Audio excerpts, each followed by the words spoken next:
Now, what am I going to talk about next time, maybe?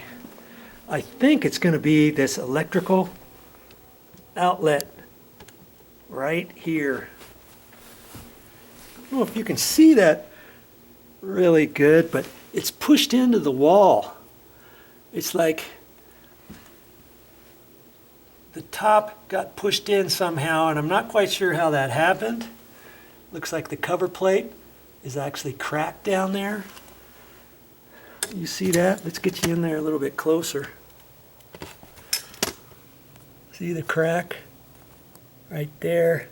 See how far the outlet is pushed into the wall? That doesn't look very safe, does it?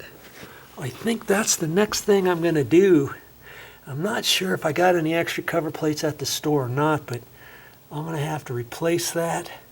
And I'm going to turn the power off to that, pull that back out of the wall, see what happened, see if I can reuse that existing electrical outlet and make it look a lot nicer than what it is. Do you have anything like that around your house and you wish you could fix it and you weren't an electrician and you weren't quite sure if you had to call an electrician to pay $75 or so to fix that, but you really wanted to get it fixed? Well, now you'll be able to do it if you just keep watching my videos. I show you all kinds of things on how to fix things around the house to save you money. Hey, I'm just an average Joe.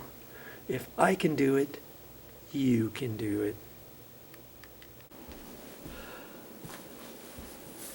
Well, that's all I got for this time, but I'll be back with more videos.